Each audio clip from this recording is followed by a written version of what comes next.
Hey, what's up guys? Alex here with a new video, and today we're going to be talking about the new Canon EOS R6 Mark II.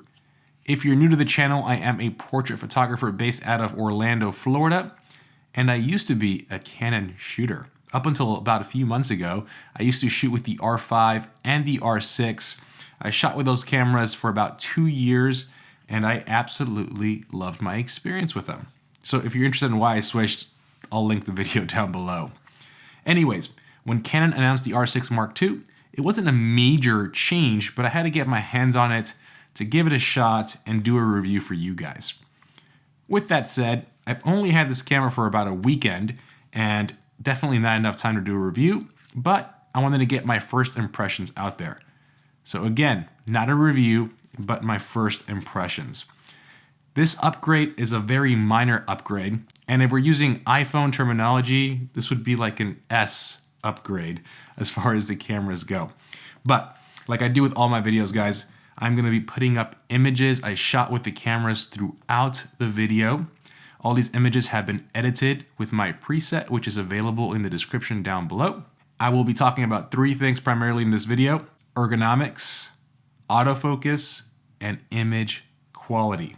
With that out of the way, let's kick things off and go to ergonomics. So Canon did change a few things with the body, and I think these are good changes. As a matter of fact, for hybrid shooters, I think these changes are worth the upgrade. I'm that serious about them.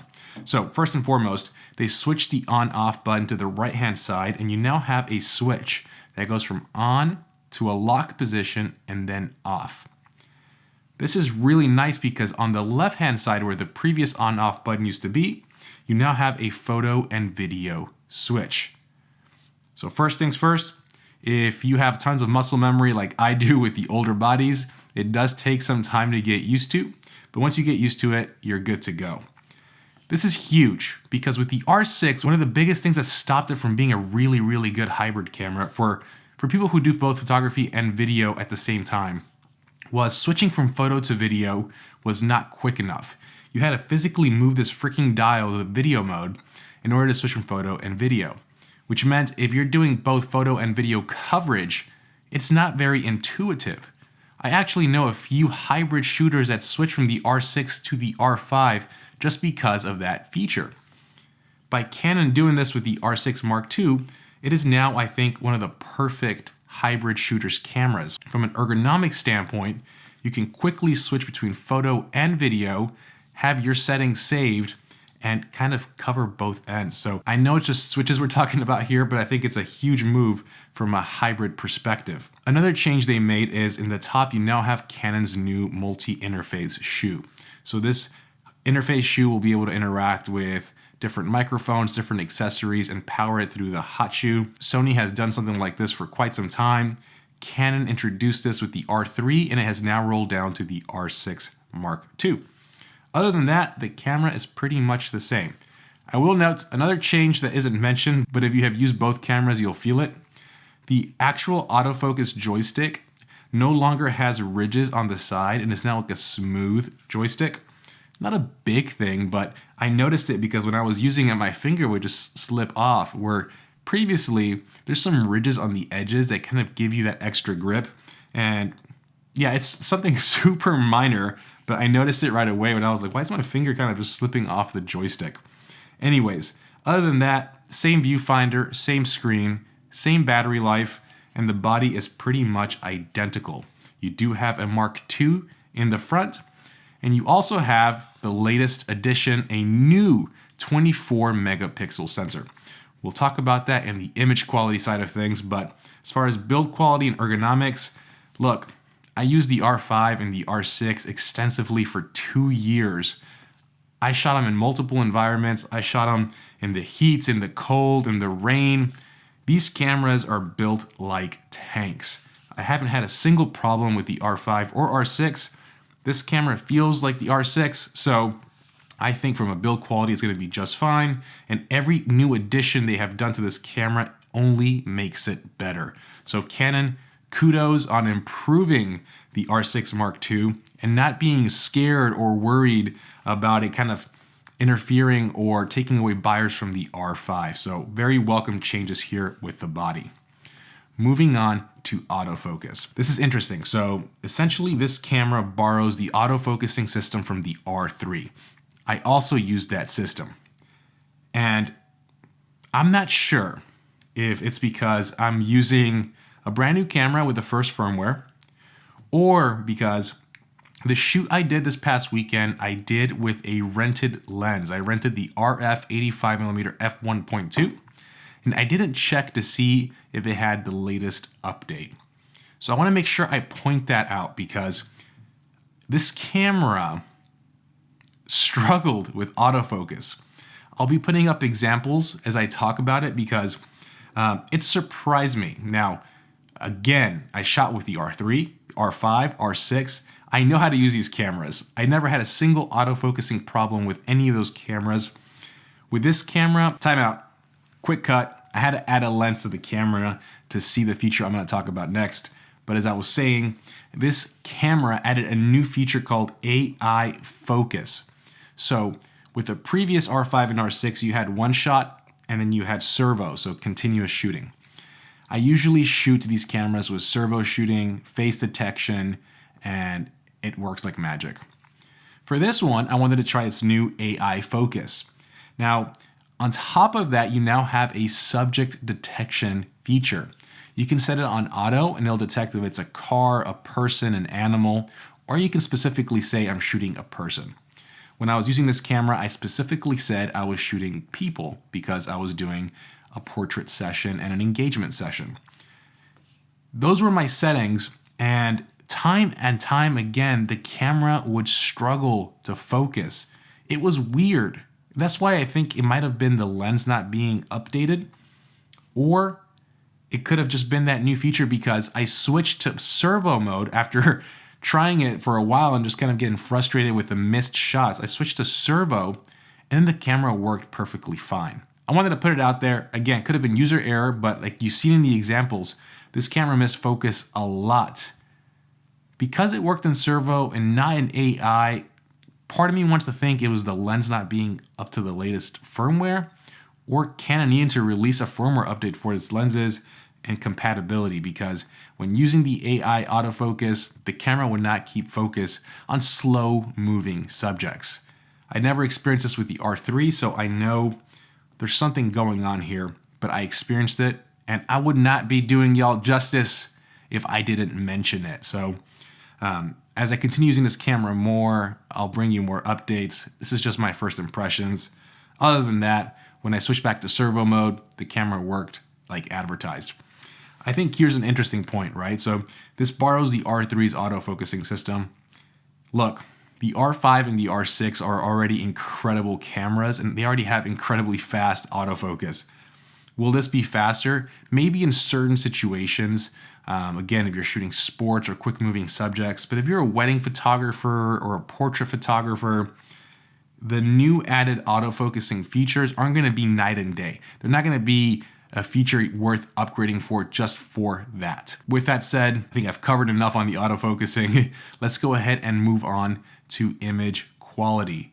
But before we do that, let's talk about today's sponsor, Skillshare. If you are unfamiliar, Skillshare is an online learning community with thousands of inspiring classes. With Skillshare, you can find classes to invest in yourself and learn a new skill. I recently took the class Street Photography, Unlock the Secrets of Composition, Color, and Confidence by Craig Whitehead. If you're not familiar, Craig is an incredible street photographer based out of the UK. In his class, he covers his perspective and his approach to street photography, and let me show you a clip. When you're just walking around and you see a nice big element like this, I was just wondering what I could do with it, the reflection of the lamppost just disappearing into that, and then there's a point a little bit further over where you line up the edge of the building, losing that reference point.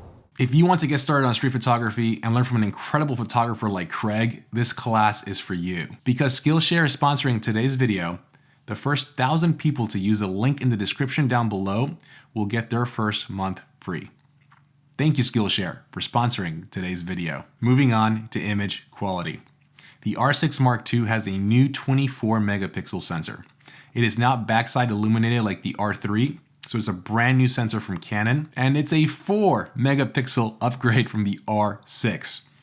If you're upgrading just for the megapixel count, this is absolutely not worth it.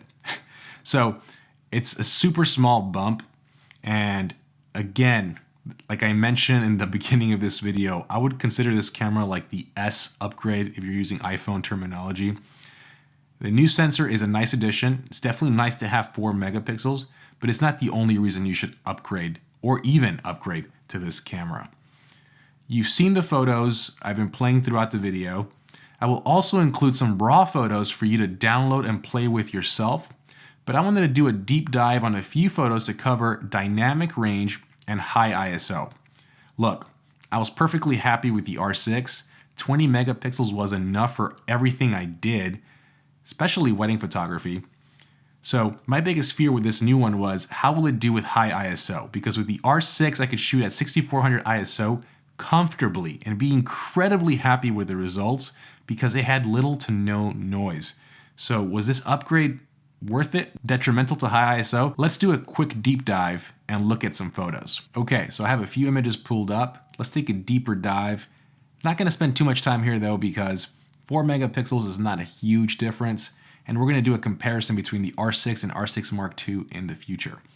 With that said, let's take a look at some photos. First one, here we have my wife. Now these photos have been edited with my preset as mentioned earlier. I will tell you we're looking at a raw photo. But here you look at this beautiful portrait with the RF85. Zooming in, you're gonna see that the lens just nailed focus on the eye, incredibly sharp, tons of detail, nothing to complain about here. Moving on to another portrait, again, same thing, beautiful Canon colors. Looking at the image, it just looks great. Zooming in, we're gonna see that the autofocus did nail the eye, and we have another beautiful portrait. Let's get to some more interesting photos. For this next photo, I underexposed it by over 3 stops. So this image is incredibly underexposed, more than I normally would. So when I underexpose a photo, the most I'll do is 1.5 stops, maybe 2 stops. But this is a test, so I wanted to stress test the camera. This is an unedited raw file here. Let's go ahead and go to the edited file and see the dynamic range of this new sensor.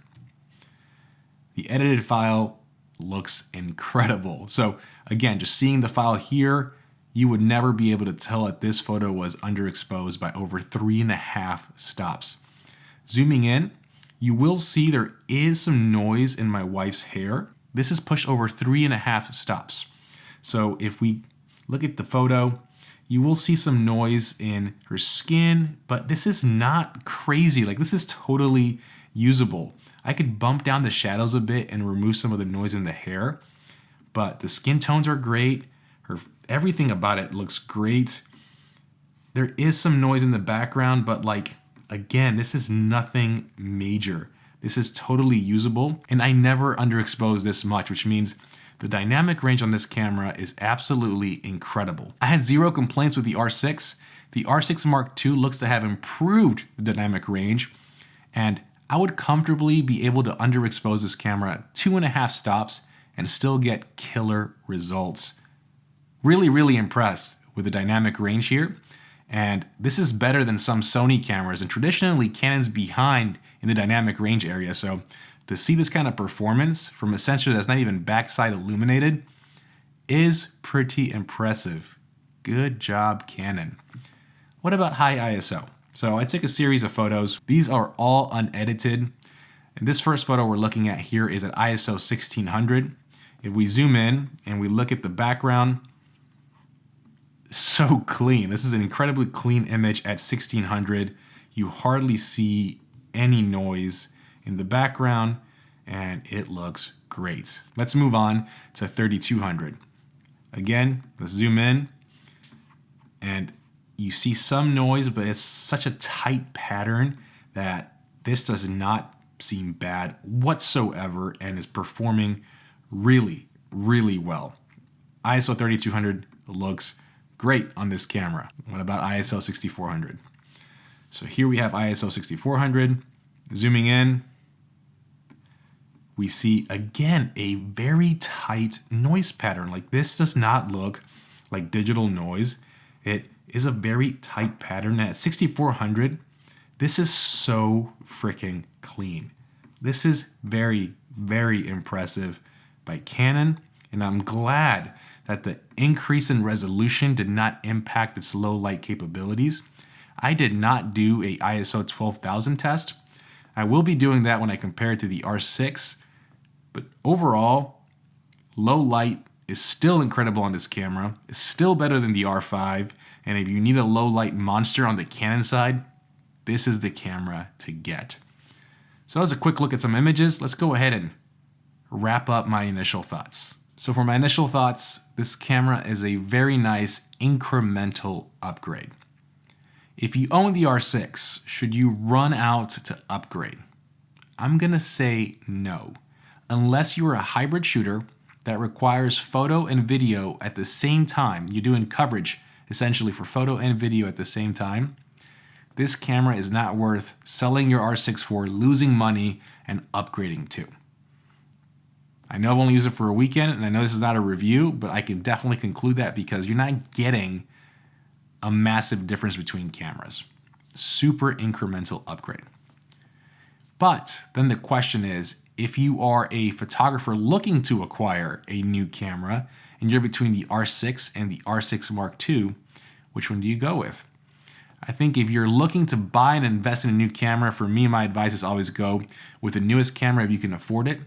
It's going to last you longer. It's going to have more updates in the future, and you have the newest tech as far as autofocusing goes, the better ergonomics, and again, a newer camera. So I think if you're in the market for a new camera and you have the budget, I'd go with the R6 Mark II. If you're in the market for a new camera and you don't have the budget for the R6 Mark II, but you could find a good deal on the R6 for someone trying to upgrade, even though I didn't say you should, there's still going to be tons of people that do that. This is the time to find a cheap R6 and get a good deal on it, and you're going to get a killer camera. So you can kind of win either way. But overall, I'm really impressed that Canon actually made the camera incrementally better. Usually Canon doesn't want to cannibalize their more expensive cameras, and the R5 is kind of like the camera they have for hybrid shooters. They have the R5C. They really want you to kind of go for the more expensive one, but they actually improved the R6. There's some nice upgrades to the ergonomics, a better sensor, and overall, like, I'm kind of impressed that Canon didn't cripple this camera. This is, again, from a photographer's perspective. There's still some video features that I didn't even cover that are better with this new camera. So overall, I'm impressed from that. And like I said, this is my first impressions. If you want to see more content like this, and if you want to see a comparison between the R6 Mark II and the R6, hit the subscribe button. If you want to see a comparison between the R6 Mark II and the A7 IV, hit the subscribe button. And as always, guys, I'll see you on the next one. Have a good one, guys. Peace.